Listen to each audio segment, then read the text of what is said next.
क्या एक कैंडल आपको सेल सिग्नल दे सकती है? अगर आप सही पैटर्न पहचान ले तो मार्केट गिरने से पहले प्रॉफिट बना सकते हैं।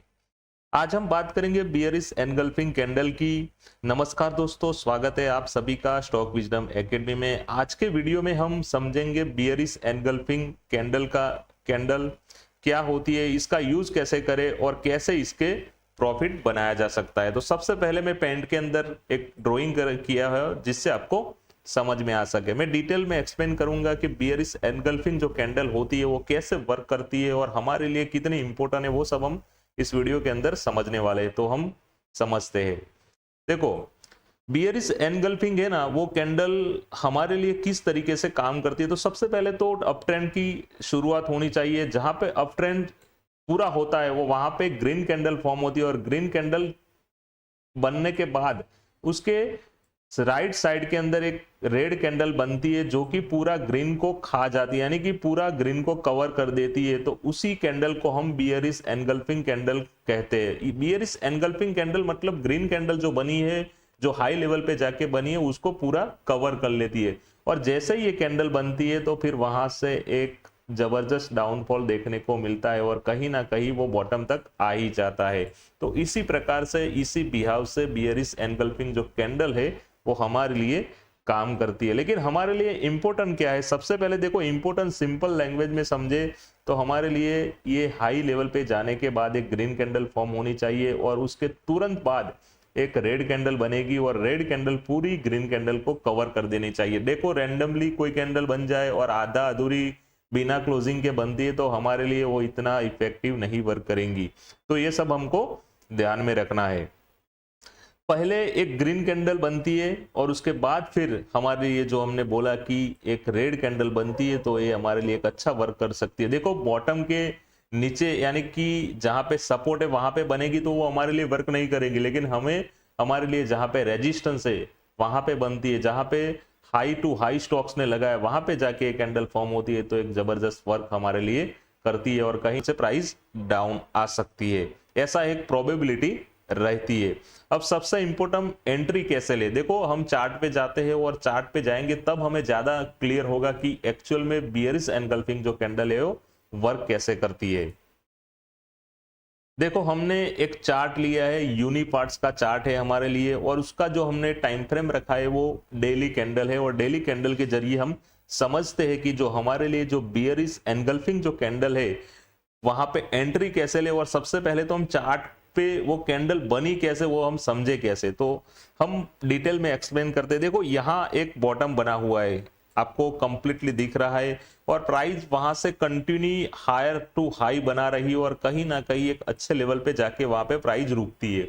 अब हाई टू हाई बना रही है और अच्छी लेवल पे जाके जब प्राइस रुकती है तो फिर वहां पे एक ग्रीन कैंडल बनती है। देखो, यहाँ पे मैं जहां पे एक ब्लैक कलर का जो एरो बना रहा हूं वहां पे एक ग्रीन कैंडल बनी और उसके तुरंत बाद वहां पे एक बियरिश एनगल्फिंग कैंडल भी फॉर्म हुई। और वहां हमें समझ जाना चाहिए कब यहाँ हमें बाइंग नहीं करनी है, यहाँ हमें सेल की एंट्री बनानी है। और ये जैसे ही कैंडल बनी तो जहां से मार्केट ऊपर गया था उतना डाउन आ गया, तो यूनिपार्ट जहां से गया था वहां पे एक्चुअल में आ गया।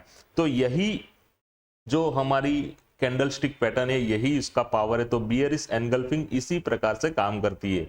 अब आपको कॉमन मिस्टेक क्या क्या नहीं करनी है, तो कॉमन मिस्टेक ये करनी है कि बियरिश एनगल्फिंग जो कैंडल बनती है तो उसको पहले तो क्लोजिंग होने दो। देखो, यहाँ पे उसने क्लोज किया तो क्लोज होने दो।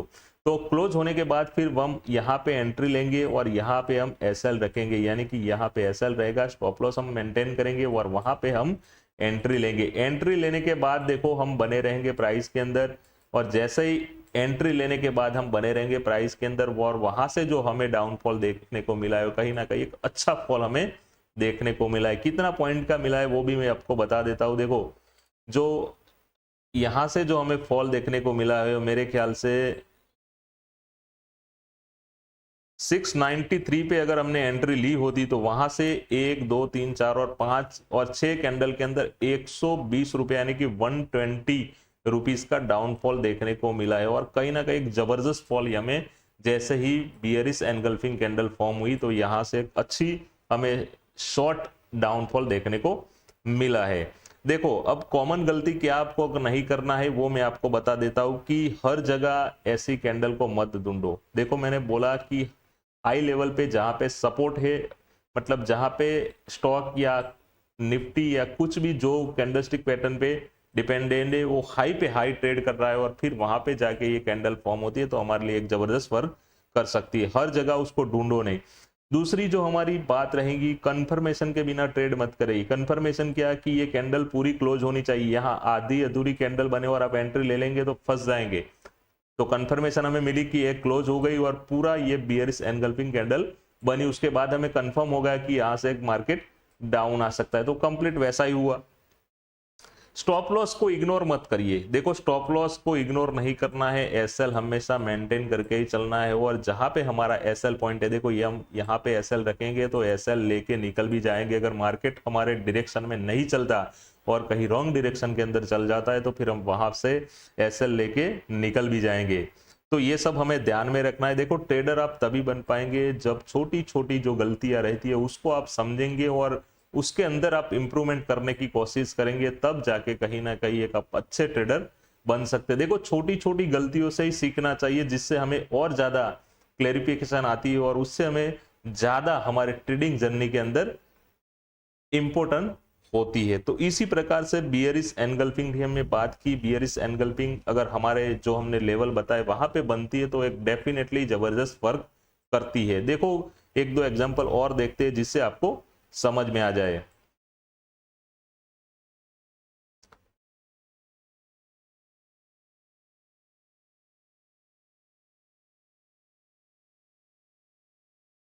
देखो मैं आपको एक एक दो डाउट भी क्लियर कर देता हूं। देखो यहाँ पे जो कैंडल बनी है ये कैंडल, तो ये कैंडल जो बनी है ये बियरिश एनगल्फिंग कैंडल नहीं है, क्योंकि ये रेड पहले बनी है उसके बाद फिर गिन बनी है और उसने पूरा कवर भी नहीं किया। तो ये पैटर्न ही अभी तो मतलब हमारे लिए काम की नहीं, क्योंकि ये पैटर्न ही रॉन्ग बनी है तो हमारे लिए काम की है ही नहीं। तो ये सब आपको ध्यान में रखना है। हमारे लिए काम की तब होगी कि पहले रेड बनेगी उसके बाद फिर ग्रीन बनेगी, फिर हमारे लिए वो पैटर्न वर्क करेगी। और देखते हैं कोई हमें पैटर्न मिलती है कि नहीं।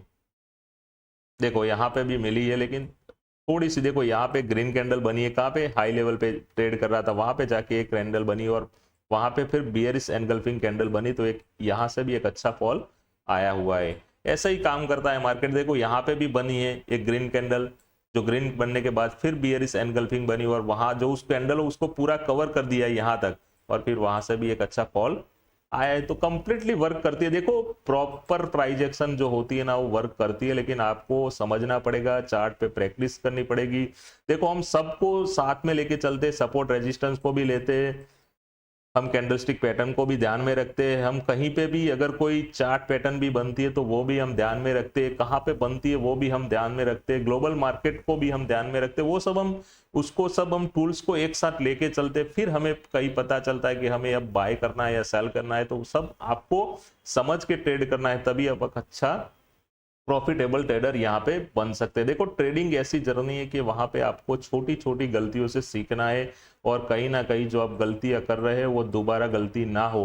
बिल्कुल एंट्री, स्टॉप लॉस और टारगेट के बिना आपको ट्रेड नहीं करना है। दूसरी जो मेरी एक कॉमन मिस्टेक सब लोग करते हैं कि आपको रैंडमली क्वांटिटी नहीं उठाना है। आपकी जितना आरआर परमिशन करता है, यानी कि रिस्क मैनेजमेंट जितना परमिशन देता है, उतनी ही क्वांटिटी आपको लेनी है। रैंडमली क्वांटिटी अगर उठाएंगे तो बड़ा लॉस हो जाएंगे और जैसे ही बड़ा लॉस होगा तो आप फिर मार्केट से आउट हो सकते हैं। तो ऐसी गलती हमें नहीं करनी है। मार्केट को सोच समझ कर ट्रेड करना है और सोच समझ के जब आप ट्रेड करेंगे तो एक अच्छा प्रॉफिटेबल ट्रेडर बन सकते हैं। और कैपिटल को हमेशा सेव करके रखे। जैसे ही इवेंट वाला जब ट्रेडिंग चले, यानी कि इवेंट बार बार चलती है, अभी जो वॉर का चल रहा है वैसे ही अगर बार बार वैसी इवेंटों वाला जब मार्केट ओपन होता है तो हमें वहां पे इग्नोर कर देना चाहिए। हमें वहां पे कोई ट्रेड नहीं लेना है, सिर्फ और वॉच करना है, क्योंकि यही एक अच्छी स्ट्रेटजी भी होती है। तो मिलेंगे नेक्स्ट वीडियो के अंदर और एक नई पैटर्न के साथ। Thank you very much.